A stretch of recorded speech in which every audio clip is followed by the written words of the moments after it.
हाँ तो बेटा जी हम लोग बात कर रहे हैं three diagram for the spherical mirror. तो स्फेरिकल मिरर के डायग्राम बनाने के लिए कुछ सेट ऑफ रूल्स हैं या कुछ सेट ऑफ रेज हैं, उन रेज के बारे में पहले हमें जानना होगा। पहली रे क्या कहती है, अगर कोई भी लाइट प्रिंसिपल एक्सिस के पैरेलल आ रही है तो रिफ्लेक्शन के बाद वो हमेशा फोकस से पास करेगी। दूसरे में क्या है, अगर एक लाइट फोकस से आ रही है तो रिफ्लेक्शन के बाद वो हमेशा प्रिंसिपल एक्सिस के पैरेलल हो जाएगी। ठीक है।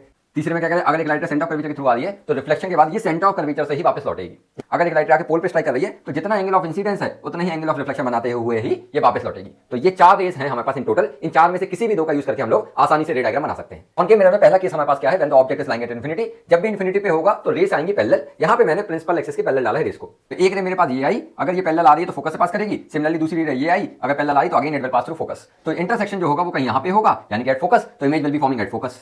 नेचर क्या होगा, जब भी लाइट का एक्चुअल इंटरसेक्शन होता है वहां पे जो इमेज बनती है वो हमेशा रियल लाइन इन्वर्टेड होगी, और इंटरसेक्शन नहीं हो रहा होगा हम लोग उसको डॉटेड लाइन से प्रोड्यूस करके मीट कराएंगे, तब इमेज जो बनेगी that will be the virtual image. Clear है। इस बात पे ध्यान देते हुए हम लोग रियल और वर्चुअल के बारे में पता करेंगे। तो यहाँ पे देखिए रिफ्लेक्शन के बाद एक्चुअल इंटरसेक्शन हो रहा, इसलिए जो नेचर होगा that will be real and inverted. Size की अगर बात करें तो यहाँ पे पॉइंट साइज की इमेज बनेगी, यानी कि हाईली डिमिनिश्ड। सेकंड केस की बात करते हैं। सेकंड केस में क्या है, when the object is kept beyond centre of curvature, यानी कि सेंटर ऑफ कर्वेचर के कहीं यहाँ पे रखा गया है। तो देखिए एक ऑब्जेक्ट रखा है, फिर से वही दो लाइट रे का यूज करना है। एक हमने डाली पैरेलल, पैरेलल डालेंगे तो फोकस से जाएगी। दूसरी हमने डाली फोकस से, तो फोकस के थ्रू आ रही तो पैरेलल हो जाएगी। तो इंटरसेक्शन कहीं यहाँ पे हो गया। जहां पे इंटरसेक्शन हुआ वहां पे क्या बनेगी, इमेज बनेगी। तो image will be forming between centre of curvature and focus. Nature की बात करें तो देखिएगा फिर से एक्चुअल इंटरसेक्शन हो रहा है। एक्चुअल इंटरसेक्शन में हमेशा इमेज बनती है रियल इन्वर्टेड। साइज की बात करें सकते इसके कंपैरिजन में ये वाली जो इमेज बनेगी that will be small in size, यानी कि वर्ड यूज करेंगे डिमिनिश्ड। थर्ड केस की बात करते हैं, when the object is lying at centre of curvature. Object को सेंटर ऑफ कर्वेचर पे रखा है, फिर से वही काम कर रहा है। एक लाइट को पैरेलल डाला तो फोकस से चली गई, एक को फोकस से डाला तो पैरेलल हो गई। तो इंटरसेक्शन कहीं यहाँ पे हुआ, this image will be again forming at centre of curvature only. फिर नेचर की बात करते हैं तो एक्चुअल इंटरसेक्शन हो रहा तो real and inverted, size will B same. Talking about the other case, When the object is lying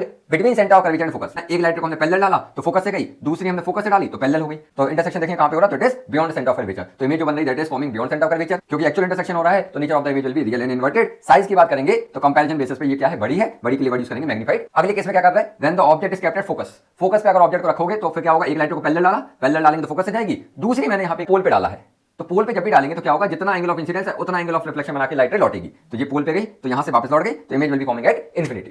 इतनी बता दी, क्योंकि ये इंटरसेक्शन होगा, यहां पे नहीं हो रहा है, लेकिन कहीं ना कहीं आगे जाके जो इंटरसेक्ट जरूर करेंगे, as a result the image will be real and inverted. Size की बात करें, देखो अगर यहां पे मीट कर जाती तो इतनी बड़ी बनती, और आगे मीट करती तो इतनी बड़ी बनती। इमेज बन रही इंफिनिटी पे, तो इमेज का जो साइज होगा that will be highly magnified या हाईली इनलार्ज्ड।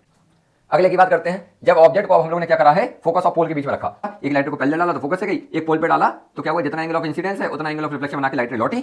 अब क्योंकि ये लौट रही है तो नेचर के डाइवर्जिंग, तो मीट तो करेगी नहीं। तो मीट कराने के लिए हम लोग क्या करेंगे, इनको डॉटेड लाइन से पीछे की तरफ प्रोड्यूस करेंगे। जब पीछे की तरफ प्रोड्यूस करेंगे तो एक पॉइंट होगा जहां पे लगेगा, ये इंटरसेक्ट करेंगी, वहां पे इसकी क्या बनेगी, एक इमेज बनेगी। जो इमेज जो बन रही है वो मिरर के पीछे बन रही, इसलिए पोजीशन क्या होगी, बिहाइंड द मिरर। नेचर की बात करते हैं, क्योंकि अब एक्चुअल इंटरसेक्शन हो नहीं रहा, हम लोग ने इसको मीट कराया है by producing the rays in the backward direction, as a result of which the nature of the image will be virtually direct. Size की बात करते हैं तो कंपैरिजन बेसिस पे again the size will be magnified.